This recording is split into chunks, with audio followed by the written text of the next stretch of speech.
right, good morning, everybody. Thank you for being here. What a crazy time. There is so much going on, and with everything going on, thank you for finding some bandwidth and some time to be here with us. I just, I don't know, I was thinking about things this morning and just remember something Mr. Rogers said, that when times are tough and things are going crazy and people are hurting, look for the helpers. And I'm just really happy to be surrounded by all of you, as we are all helpers and we're all trying to do our best to teach students about social justice and about how to be the best citizens they can be. So thank you for everything you do. And thank you for doing what you can do during this time. So that being said, we're all very proud of you for what we have been through. No one knew that this was going to be happening. Nobody could have prepared us for what was happening. It wasn't perfect, but it was what was needed. And you stepped up and you did what was needed, and we did our best, which is all we can do.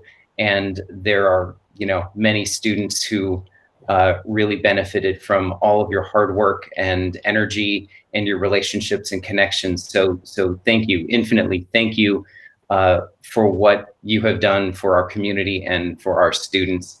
And many of you have kept apologizing. I'm sorry, I don't know how to do this. I'm sorry. I was like, please do not apologize. We're all doing our best, and it's okay that things aren't perfect, and it's okay to ask for help. So just really impressed.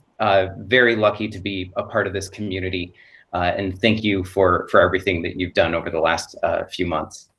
Now, that being said, this was a surprising thing, and we would all like to do better. We've all learned stuff. We would all like to do better for our students and for our classes and for ourselves going forward. If you're interested, we did a student panel on what they thought of some of our online experiences. It's very telling, and it's just a really interesting conversation. That is available at our losdlogic.org site. I don't know if Miranda, if you want to pop that into the chat. That's going to be our hub for everything this week. And we've changed the homepage to the June PD session, so you can easily just find it. But I have posted the elementary and the secondary student conversations about what students thought about our online systems. And so it's just really interesting. Highly recommend that you check it out. That being said, I know that our brains are full. I know that we've just learned a whole lot. So I really want to set the tone for this week to say that, this is really, it's going to be a celebration of what works well and a chance to reflect on how this year went and how we could tighten up what we're currently doing. So watching the student panels and trying a couple new tools be really good. And so I'd really like us to look forward to next year to say, like, how could we tighten things up? What kind of new skills could we bring? But a very low key, just kind of exposure situation here, where it's just like things to think about and things to kind of chew on over the summer. So our team, Miranda and Carrie and Ryan and Larry and myself, we have been listening, we've been supporting, we've been advising decision making. We're doing our best to try to help people move forward. And so we have collected our favorite tools, the things that make the most sense to us as teachers going forward. And so we're just offering a couple of ideas that will be helpful to you, regardless of if we are going to be in face-to-face mode or hybrid mode or, fully online. I don't know what's going to be happening, but you can know that everything that you have learned over the last few months and everything that you'll be learning this week will be useful to creating a better learning environment going forward, regardless of the learning mode that we're in. Pear Deck is useful online or face-to-face. It's good to know how to make a screencast if you're face to face, even in school, just to like make a quick resource for students. It's great to know how to use Google Classroom. So all of these things are useful, and this is not a waste of our time. So our goal was never to make us the best online teachers that we could be. Our goal was to help teachers to like make learning environments that are great no matter what mode we're in. So just keep that in mind as we go forward. So that being said, this week, we're gonna have you attend some sessions. You got the schedule, it's on losdlogic.org. We would like you to, you can go back and watch the videos again if you would like to. We encourage you to work with your teams, maybe fire up a Google Meet and meet together and talk about some of these tools. We inquire you to try something new and take some time to play with a new tool that you might hear about during one of these sessions. And we encourage you to ask questions and know that we are here to support you as we go forward this week and next year. So, okay, I think that's all I got for this. Let's keep moving forward. Okay, so what is working for Lake Oswego teachers? That's really why we are here. And we did some research about how to be better online teachers and best practices. And this list of 10 bullet points comes from an article in the Chronicle of Higher Ed. And if you take a look at these, all of these, yeah, they help you run an online class, but they're also very useful in a face-to-face environment. I thought for this panel that this list would be a little bit too daunting for everyone to discuss every single one of these. So what we've done is taken this list of like 10 bullet points, and we have compressed them. Hey, Sean. We've compressed them into How do you unmute your mic just by like, it's like command something? Sorry. We have compressed them into 4 bullet points that will help us kind of like structure our conversation today. So if we can forward that slide. So the acronym that I'm liking right now is being real. So we're going to be taking a look at 4 different things today. First is relationships. How do you make meaningful connections with your students in an online setting? This is probably the most important thing face-to-face, and it's also the most important thing when we're online is creating relationships to make sure that your students feel supported and cared about, and so that they trust you, that they're going to be able to do their work and take risks. Expectations. How do you make expectations clear and keep your digital classroom organized so that everyone knows where to go, how to find stuff? Parents are in the loop. But having clear expectations about what needs to get done and when it needs to get done. Alignment is very important. How do you work as a team to deliver a consistent experience and deliver very similar resources, similar modes of instruction, similar tools so that students can help each other out and be getting a similar experience? It's very important. And then learning opportunities. How do you offer multiple modes of learning and feedback? One of the things from the student panels, the students were like, we don't like getting the same thing over and over again. So how do we use a variety of digital tools to create a variety of learning opportunities and just keep things fresh and new and allow students to do different things in learning environments? Let's keep going.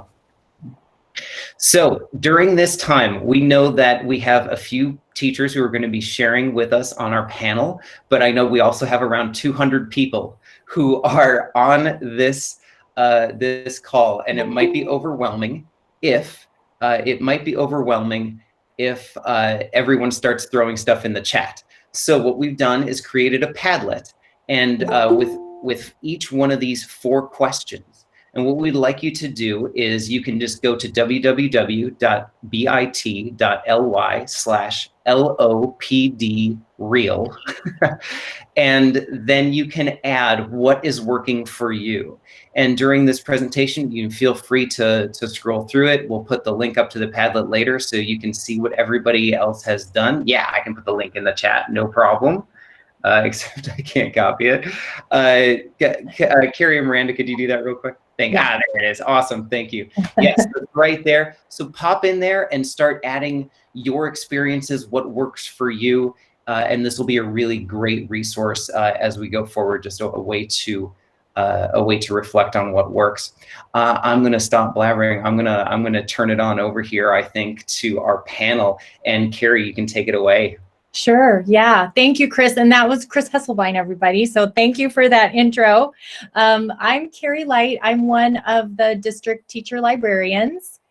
And Miranda, do you want to quick introduce yourself? Miranda's advancing the slideshow for us. Hi, I'm Miranda Doyle, the other teacher librarian for our district. And panel, I'm going to let you introduce yourselves, and if you would tell us your teaching area and if you ever had any experience with online teaching before, and we can just go alphabetically down our list here. Hi, my name is Mark Benedict. I teach 7th grade language arts at Lake Ridge Middle School. And 3 years previously, I taught at a virtual academy middle school and high school here in Oregon. Good morning, everyone. I'm Kelly Boney. I'm at Lake Oswego High School. I teach math, specifically algebra, geometry, and advanced algebra. I had no experience doing virtual learning other than having some of the students teach me how to work Google Classroom at the beginning of the year. Hello, my name is Adam Dennis.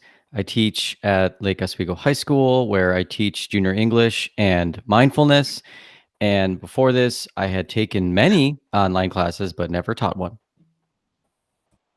Good morning, I'm Brittany Driscoll. I teach French at Lake Ridge High School, and I had no experience with virtual learning before this.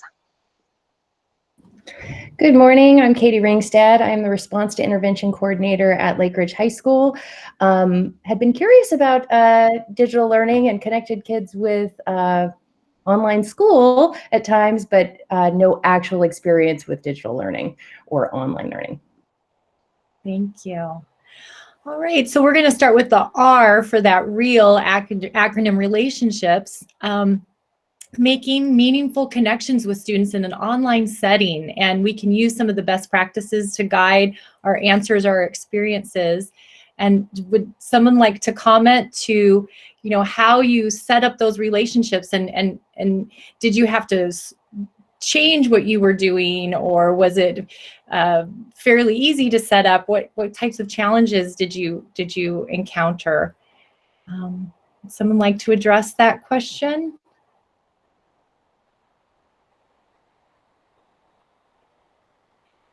Sure. Okay, I'll thanks, start Mark. up. Sure. Yeah, I think, just like in the classroom, one of the biggest things that I tried to prioritize during this time was having faces where we could see each other. I worked on making videos or silly music videos, including my pets in the in the videos, just as a way to show that kind of personality coming through, as well giving students an opportunity to that as well. I know most of you are familiar with Flipgrid. And as soon as we came back, I made a Flipgrid just for students to say hi and have some of that visual of each other's faces and voices. And of course, there's the challenge of students who don't want to have their face and voice out there, but giving those opportunities just to see each other.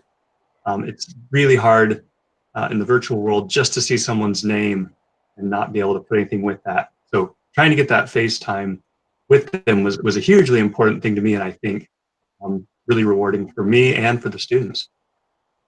Thank you, and I'm glad you mentioned Flipgrid also, because Chris put some more PD about Flipgrid onto LOSD Logic. If you'd like to explore that more, Kelly, would you like to comment? Yeah, kind of in the same realm that Mark spoke to. I felt it difficult to get all my students in one place, so a tradition or something I had built in my classroom before we left was kind of daily check-ins. So I felt like taking that to another level. So I would do different theme days. So I had a Gratitude Tuesday where they would respond to 2 prompts of what they were grateful for. I had Would You Rather Wednesday, brain teasers for Thursdays, and it kind of felt like it was getting exhausting. So I started making those days optional for kids who wanted to participate. But I think the most meaningful day was the Friday Five, where I created different Desmos activities where kids could use like interactive sliders to speak to their mood for the week, or draw graphs on their stress level, and kind of have a place to let me know what was going on in their life. Sometimes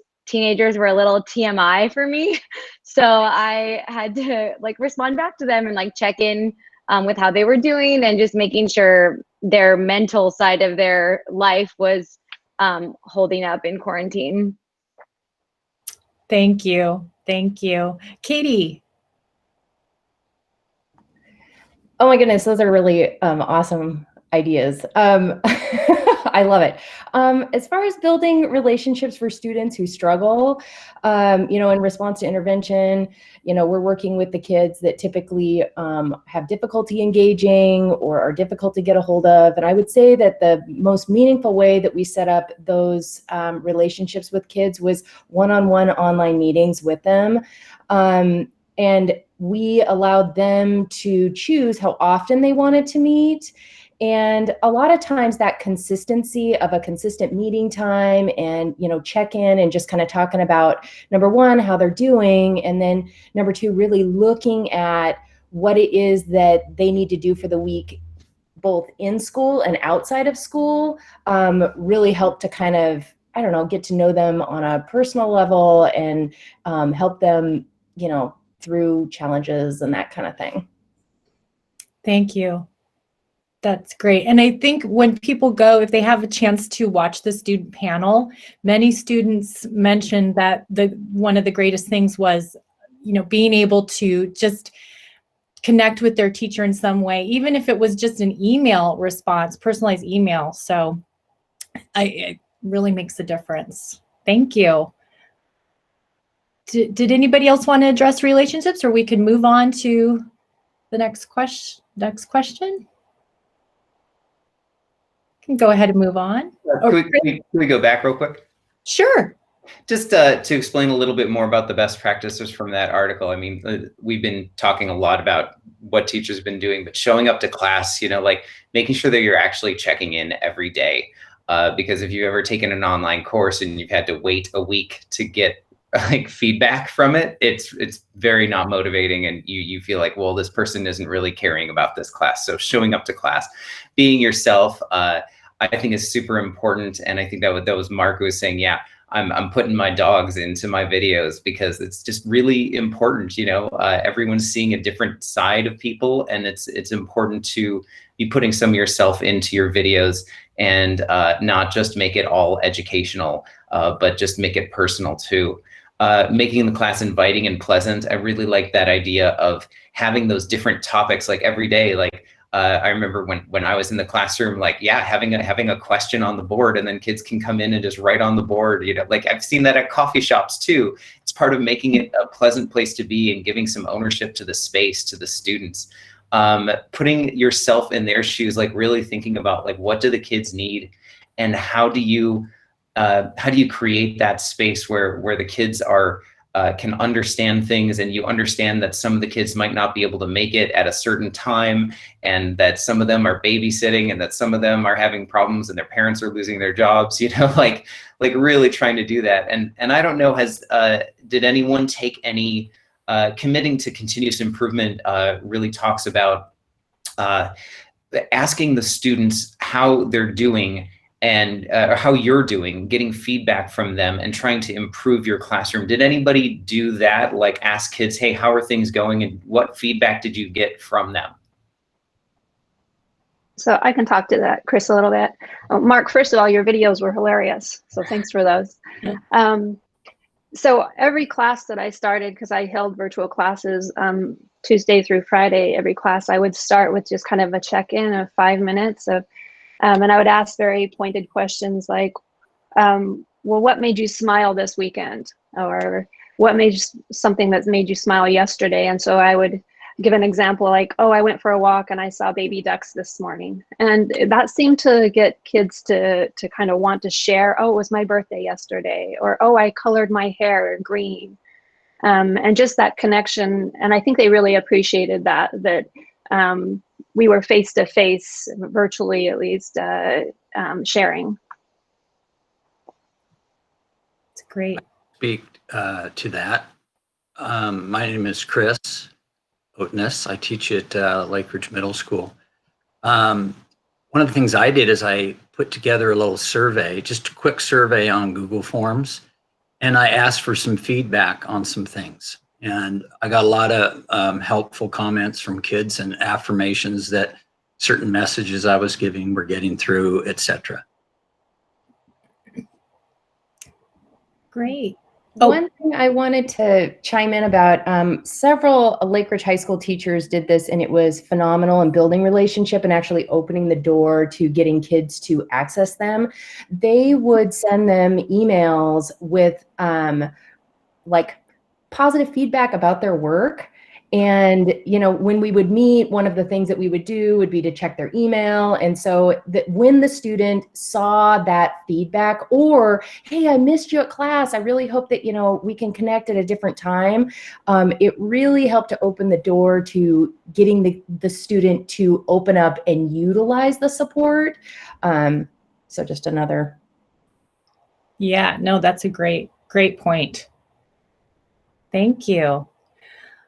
All right, let's segue into expectations. How were you keeping expectations clear and keeping that digital classroom organized? And you know, in terms of explaining your expectations, what manner did you do that? Making the content intuitive for the kids, or how did the kids know where to find your materials? Scaffolding those learning activities and providing that support, modeling or giving examples. What methods did you use? Were you screencasting? Were you doing live demos? And then adding visual appeal. And I'm always a fan of dogs can provide that visual appeal at any time. So does anybody want to speak to setting up your expectations?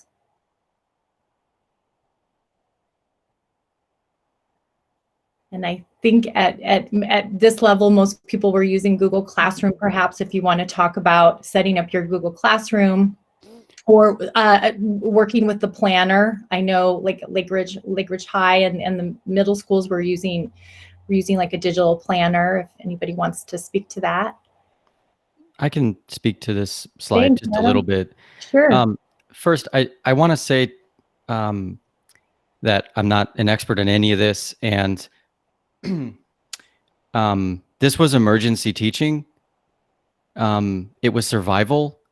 So I don't view this as the same way I would do virtual teaching, really, with a different setup and different time to put things together in a different way. We had to survive for the last quarter, and that's what I tried to do. I would say that I started in this slide about expectations, keeping it really consistent every single week, so students knew exactly what the schedule was for my assignments, where to find everything, and there was a ton of consistency in how I delivered things. I used Screencastify to make screencasts of myself explaining every single week's assignment and walking students through every single part. I made a greeting video, and so I made every week, at the beginning of the week, I'd set up the week and just make a short couple-minute video greeting students. I use Screencast to explain every assignment so they could see me a lot. And I kept things with a ton of choice. I think in these environments when we were dealing with students were so upset, I think, and struggling because they didn't have choice in their lives and all this happened to them and at them. So everything I did, I scaffolded with a good 5 to 10 choices of what they could do. And I was always tapping into their interests and allowing space for them to bring their own ideas. And I mean, I'm an English teacher, so that's a lot easier in my particular subject area. However, trying to give them space to write about what they wanted to.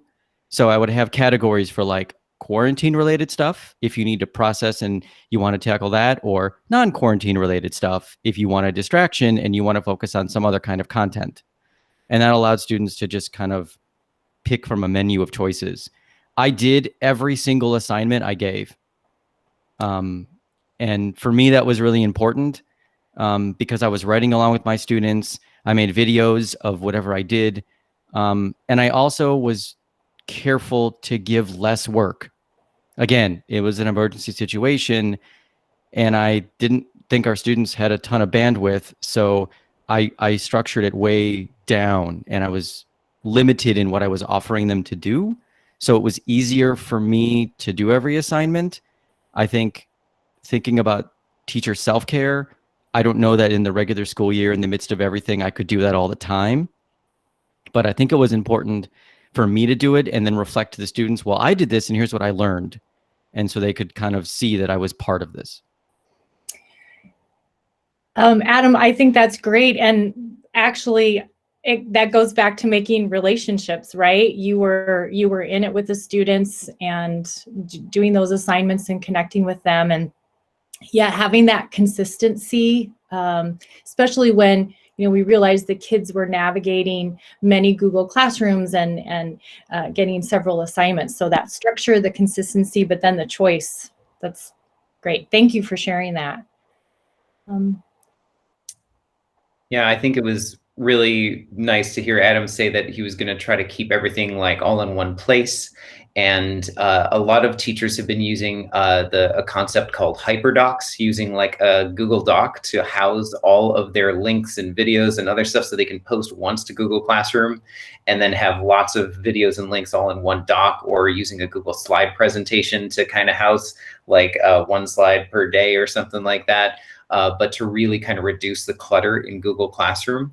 And I also really liked, Adam, that you said that you were actually recording an explanation for the week or for the assignment, because I think a lot of times we would record our content and say like, this is the content I'm giving you, here's my lecture, but we're not actually taking the time to describe the assignment that we posted on Google Classroom.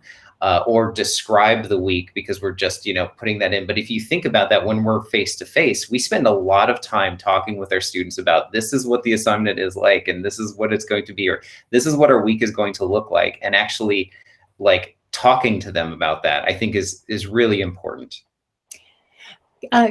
Kelly, you had your hand up. Yeah, I wanted to speak to the clutter aspect of Google Classroom. I was having meetings with students, like going over math problems, and a student said to me, I can't really navigate the stream. And I was like, I don't even know what you're talking about. What's a stream? So I found that eliminating the classwork on the Google Stream, like on your main homepage, made everything feel less cluttered. So then what I would do was go to the actual classwork tab and organize by weeks. And then I had a colleague suggest to me, well, is there another way you can organize your assignments? And I thought, well, if I'm a student and I log in on Thursday and I haven't been on all week, how do I know where to start? So I would go through each section and I would number the assignments in the order in which a student should proceed to do them. So like if I'm a math teacher, I don't want you to do a section that follows after another one just because it's the Thursday assignment. So I was trying to imagine what would make it logical for the kids in order to like organize the way they would do their assignments. And another tip unrelated to the organizing, I think if you haven't made any rubrics in Google Classroom, I think that that's an awesome place to save yourself some time and also give really meaningful feedback to students. You can create one rubric for homework and you can attach it to an assignment so that when you're grading it, all you have to do is you pull up the assignment and then you can literally click one button on your rubric and it gives feedback to the kids. And I thought that was powerful for them to see those comments and also a time saver. Great. Thank you. And we're actually, tomorrow is a Google Classroom best practices that Miranda will be running. So I'm going to keep all that Kelly just mentioned. Thank you, Kelly. Should we move on to the next slide? Alignment. We're working as a team. Oh, Mark, I'm so sorry. Would you like to, we can go back to expectations and. Sure. Just to echo a couple of things that I think what's been said so far is so perfect. I was just going to address a couple of things there that weren't mentioned yet. One is the visual appeal, and Kiki at the middle school got some of us onto using a Bitmoji Classroom, which is just a really nice visual way of representing what I also have in like a big Google Doc with links. So in the Bitmoji Classroom, I put the links to books by actually putting like the book cover, like on the chalkboard, like a list of what to do. And it's just a very pleasant visual way. And I put in a couple Easter eggs of things they could click on just to kind of engage in something that's really nice and visual, but then also give them the option of having, like, here's the kind of more list form. And I think in Google Classroom too, I would totally echo the keeping the stream as simple as possible and taking out as much as possible. And I had like one weekly announcement that had, here's what we're doing each day. Here's the class times. After we had the class, I made a bit.ly link so that I could put a link to the recording right there, and kind of updated that one announcement rather than posting tons of things. And the students really appreciated that. So just totally to echo those things. Thank you. And Katie, Oh yeah, I just wanted to talk about, one of the things that I think that was the most difficult for students, and a strategy that appeared to really help them, was the idea of getting them to visually plan what they were going to do. So much of what they see is, written word, but a lot of times it's helping them see themselves do the work that helps. And so the strategy that we used consistently was Sarah Ward's Get Ready, Do Done, where with projects, maybe papers, that kind of thing, we took the teacher's rubric that was very clear and basically talked about what the assignment looked like when it was done, what specifically they needed to do in order to complete that assignment. So they're getting that visual in their head of what it looks like and what specifically they need to do, almost like teleporting themselves into the future to see themselves doing this work. And then what do I need to get ready in order to do this assignment, this, project, what have you. And what I found was, initially when students, sorry, I keep seeing these chat things and I get distracted, sorry. What I found was when students could see themselves doing the project, it was fun, it was engaging, it was exciting, they wanted to do it. And then it became a situation where it's like, okay, now we can plan out concrete due dates of when this is going to get done. So, the whole piece of like really helping kids to get that nonverbal visual in their head of what it looks like when you're doing something is incredibly helpful. And this is something that could span, that we used across academic areas. If it was preparing for a math test, what does it look like to prepare for a math test? What specifically do you need to do?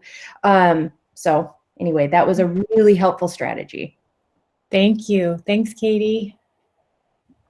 And all of those strategies work really well for struggling learners. They work really well for ELL learners. They work for all of our learners. Is that universal design, like that we should be scaffolding activities and we should be using visuals and we should be modeling. We just putting a text-based instruction out there and expecting good results is never the best way to get kids to be producing creative materials. So yeah, fantastic. This is all going to this point of clear expectations and scaffolding and just helping kids navigate the environment. Thank you. Yeah. Okay, we're at alignment, working as a team. I'm sure most of you saw your colleagues a lot online, lots of Google Meets amongst you. How are you working to collaborate with lessons, offering similar experiences, using those lesson resources together? And what was working for you to deliver that consistent experience for the kids?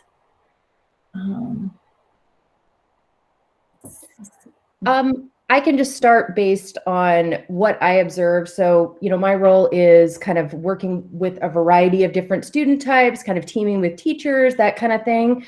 And as far as alignment, the things that I saw that were really positive and awesome was the fact that a lot of teachers were using, in departments, were using similar projects or the same project.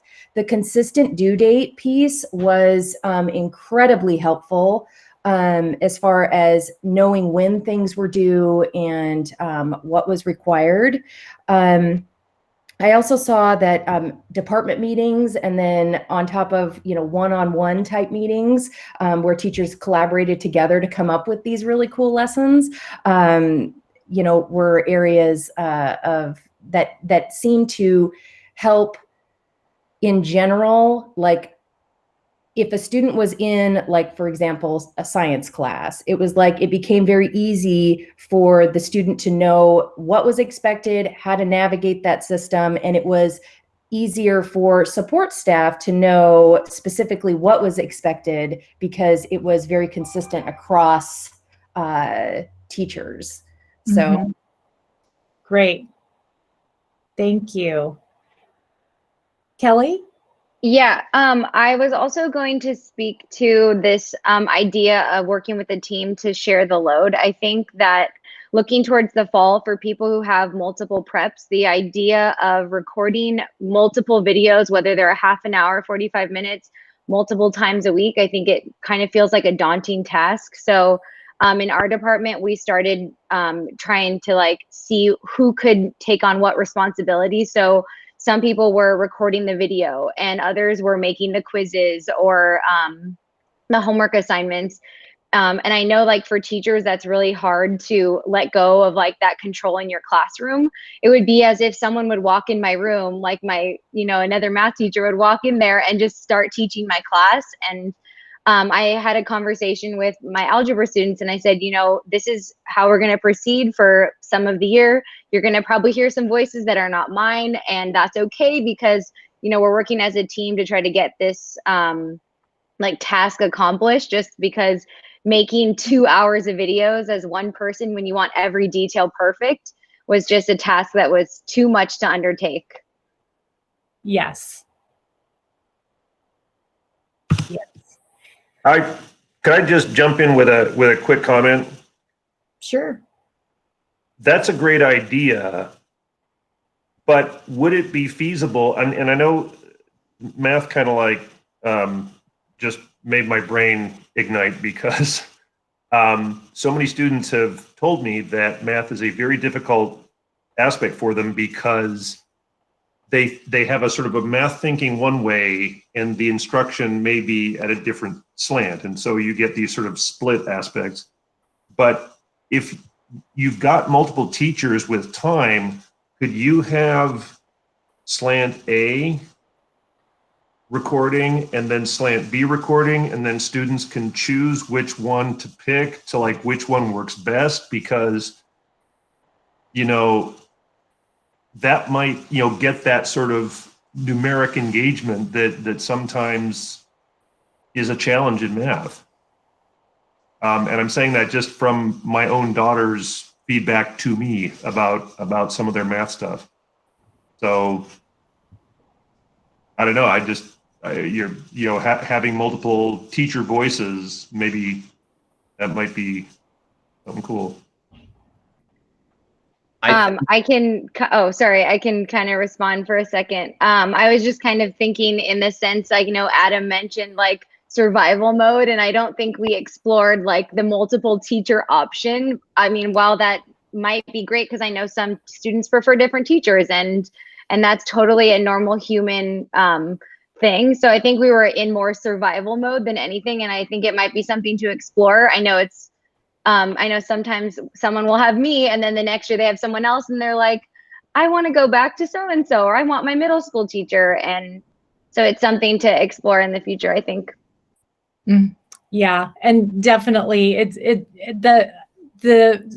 after I did 10 takes of a recording that I needed, I was like, there are going to be mistakes in it. I have to send it out. I can't keep recording myself over and over again, but yeah, we're figuring it out, but I'll really appreciate everything that you've been sharing and trying. So I know Miranda posted, don't forget to post ideas in the Padlet. And oh, Chris, yeah. There are a lot of great ideas in the Padlet already. I've been enjoying just scrolling through there, and it's going to be a really amazing resource, I think, as we reflect. But going back to the whole idea of multiple teachers, I feel that students already have multiple teachers. How many people have tried to learn to do something by watching YouTube? You don't just watch one video, you watch like how many videos? For my home improvement projects, I'm watching 10, 12, 15 videos and trying to take the average of each and try to figure out which one I want to try.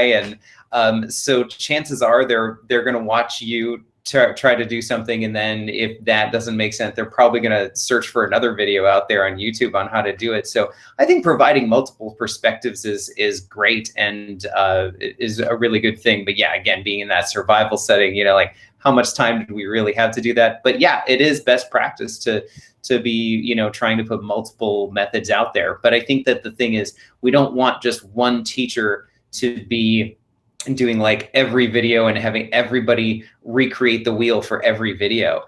You could work as a team to create content videos and then give individualized feedback and support for your students as you go forward. That's great. All right. Oh, Katie. One additional thing I wanted to bring up about alignment was how helpful it was to have one platform. So like using Google Classroom, the feedback that I got from students, the feedback that I got from parents is that the fact that we were using one system really actually helped them to better organize and recognize what they needed to do. Additionally, the Google Classroom to-do list was hugely helpful. Thank you, Miranda, for pointing that out.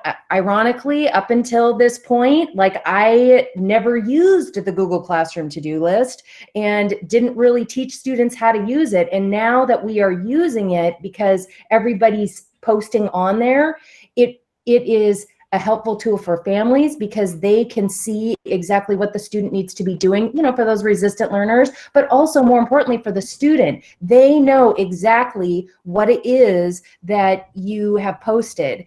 And getting away from posting in the stream.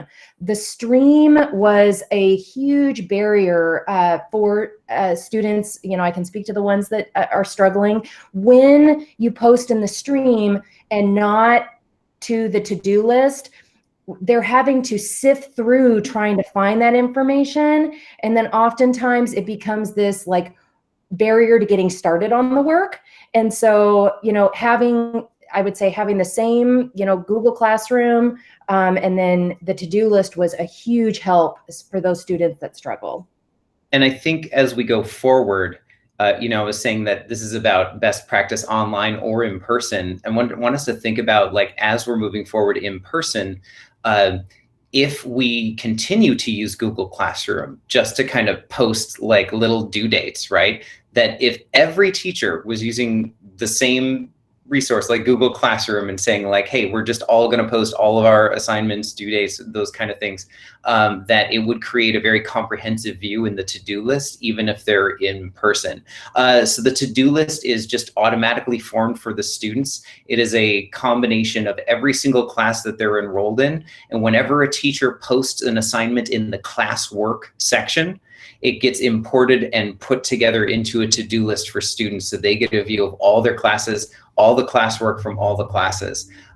So it's really important to start. And Miranda's going to talk more about that tomorrow. But just thinking about alignment, like if we all do it, it will be good whether we are online or if we are in person, to be able to have that comprehensive to-do list for students. One thing that I will just pipe in about the to-do list that would be great is if there could be some sort of expiration date or something for old work.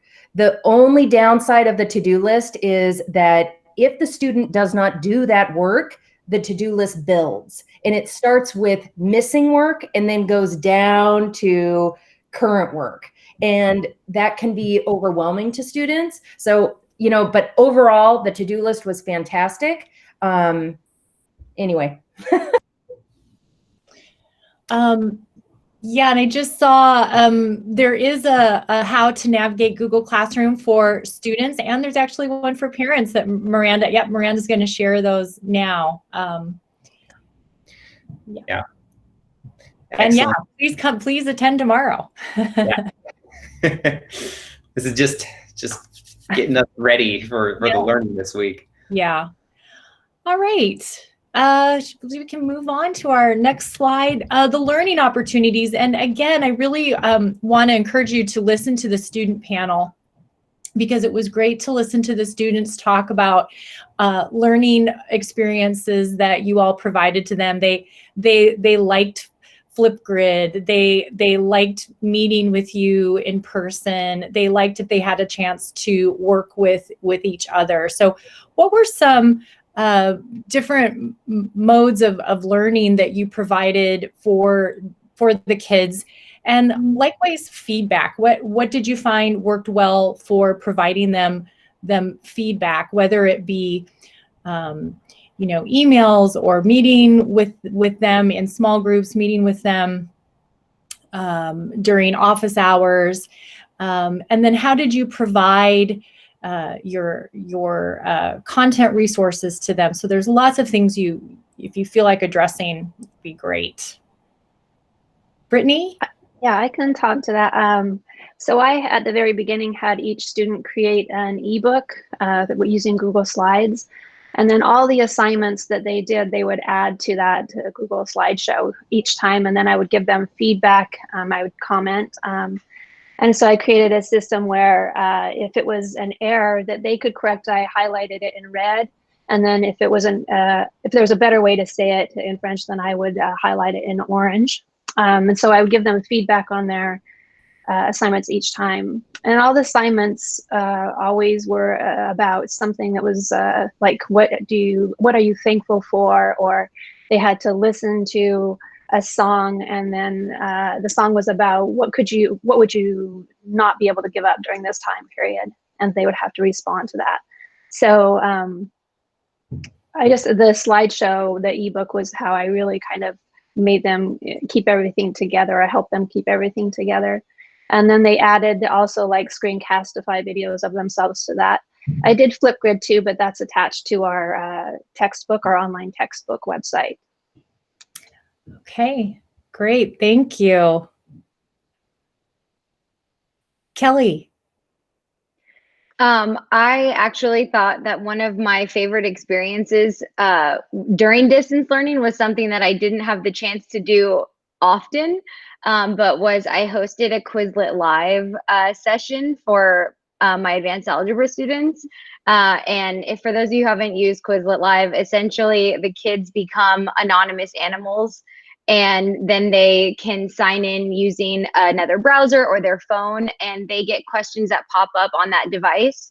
And then they're constantly like competing with their classmates. But I hosted it on a Google Hangout, so the kids could all see each other. And I've never laughed so much in like an online setting, and we were all cracking up, and they just kept asking, can we do this again? The problem is you have to like find the time and then make sure that it works for everybody. And, you know, you don't want a Quizlet Live to go too long, because then it's one of those things like you want to end the party before it stops being fun. So I definitely got a lot of feedback that the kids loved the Quizlet Live, and also doing Kahoot as well, if you wanted to do more like an icebreaker or like silly things like a weekly check-in, just to see their faces and to see some laughing. So that was highly recommended. Thank you. I think playing games is incredibly important. I know a teacher who did a live Google Meet, and they played Boggle with their students. So they put a Boggle board up, and then everyone just started playing Boggle together. It was really great. I also very much enjoy the platform Quizizz, and it is a lot like Kahoot, but you can create fun quizzes. So you're getting some assessment out of it too. You're doing formative assessment while you're playing a game. It's a win-win, and it's a super easy platform, and there are videos, and you could explore that during your free explore time after this. So. Mhm.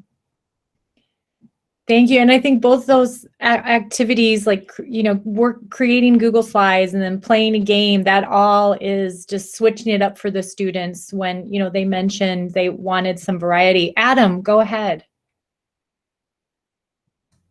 I want to say one thing to everybody watching this and whoever watches it later, not live, to take a breath and pause. And if you're feeling overwhelmed by hearing all these names of programs and ideas, for right now, just take a breath and realize you don't have to do all these things. Right. And you don't have to do many of them. The idea, I think, is to not forget your own self-care. I mean, the world is on fire in a million ways. And some of those fires are good, some aren't. But I think we all have to realize, like, this is a learning experience for us, and you have to start with one thing and then maybe the next and then maybe the next. And that's what I would suggest to everybody. So you're not feeling like you're drowning in quizzes and names and programs right now. So just so everybody can hear that. And I'll just speak to this slide in addition, which is another message I want to say is less is more, less is more, less is more, less is more. We can't make 25, 40-minute videos for students to watch. They will not watch them. Our students have short attention spans, and it's ridiculous. They watch 30-second videos, and that's too long. So you have to really dial back how long of everything that we're making and realize your audience, and that they're just not going to do it, or they're going to have it play and have 5 other tabs open and look at their phone and be chatting with friends, listening to music, and maybe catch a minute of what you said, just like in the classroom. So I think when I did all these things, I tried to do almost everything not live and asynchronous, because when we were kind of told to. And my students as high school students sleep in until like 3 p.m. anyway, so I couldn't even schedule things in the morning. So I tried to keep everything succinct. I tried to keep everything to the point, and then add elaboration options when students wanted more elaboration options, or to schedule time with me. And it worked for some, it didn't work for everybody. And with collaboration, for example, all my students did passion blogs, which was phenomenal. And then I had a requirement that they had to comment on each other's passion blogs. And they were so supportive of each other, just dropping their feedback on each other's blogs. And that was a great way to do something that was about building community and collaboration. I tried to change things up. And like, for example, instead of doing a writing assignment for a blog, I did a visual blog. And I got this great idea from another teacher in my department, Andrea Dunn, and did like a pull a picture from your camera roll. And do like a poem or a story of just what's on your camera roll to tap into something in your own world.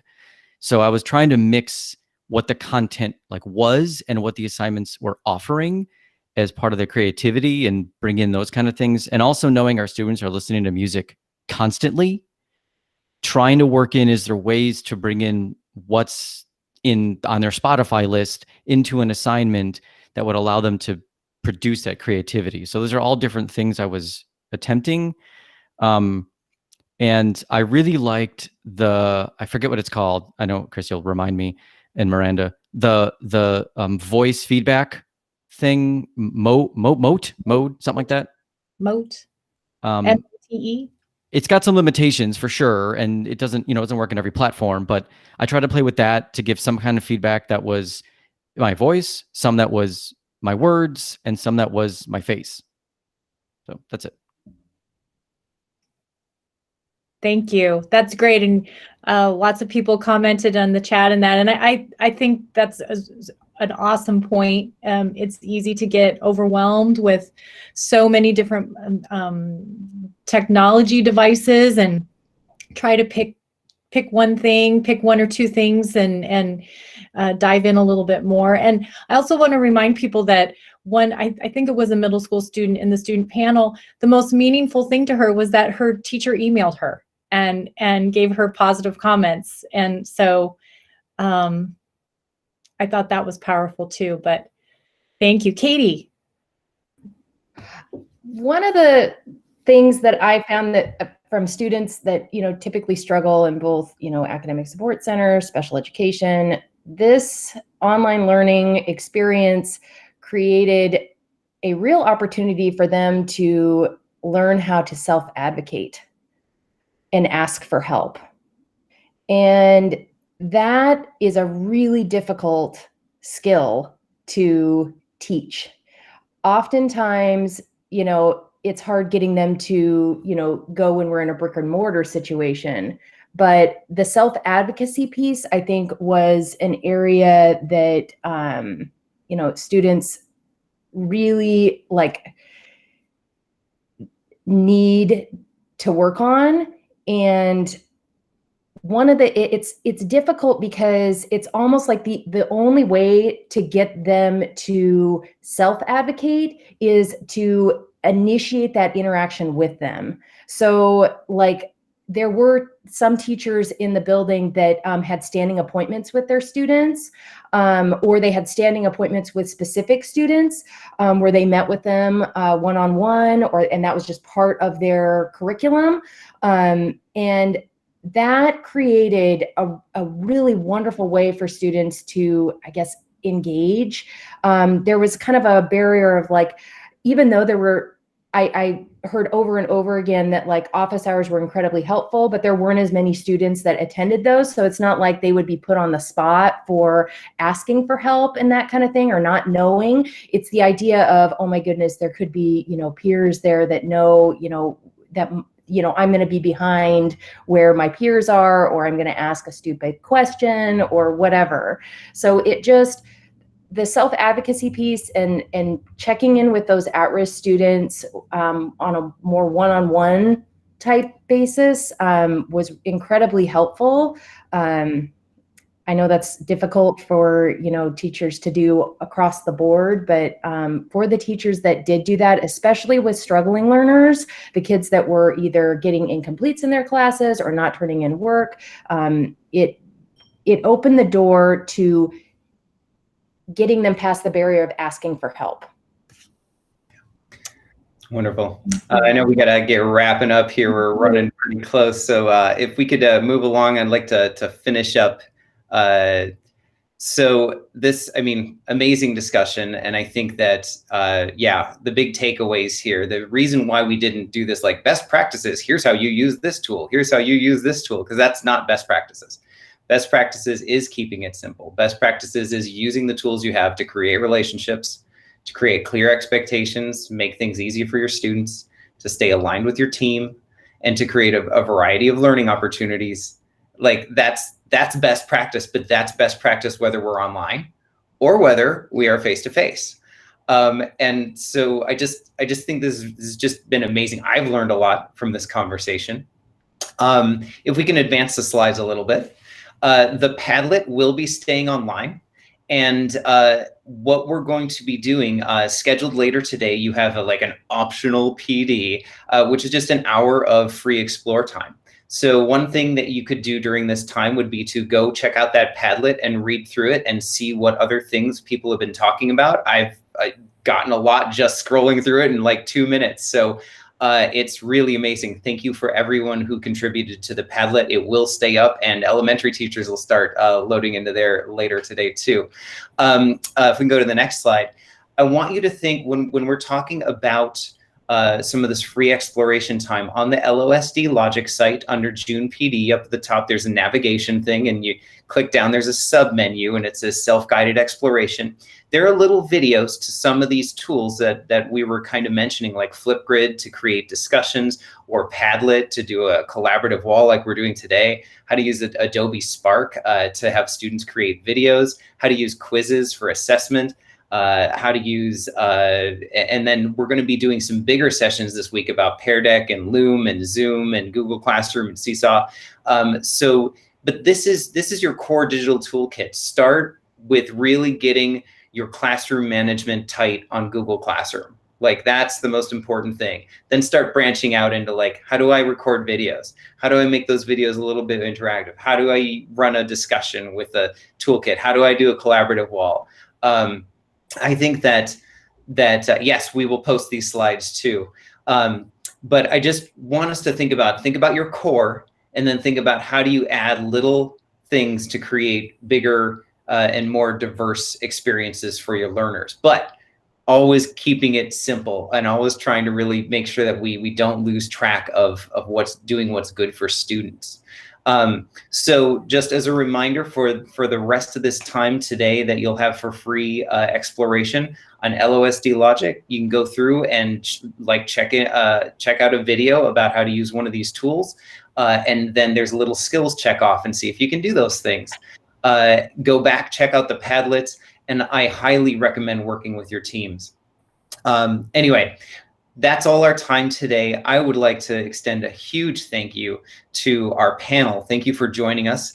Thank you for everyone who entered questions and comments into the chat. Thank you for everyone who entered thoughts into the Padlet. This is an amazing group of teachers, and we are the experts.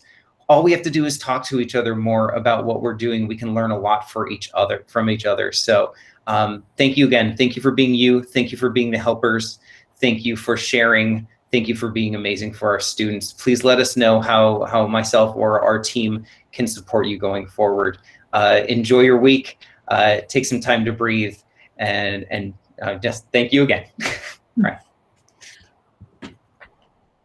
Thanks, everybody. We're going to stop recording in just a minute and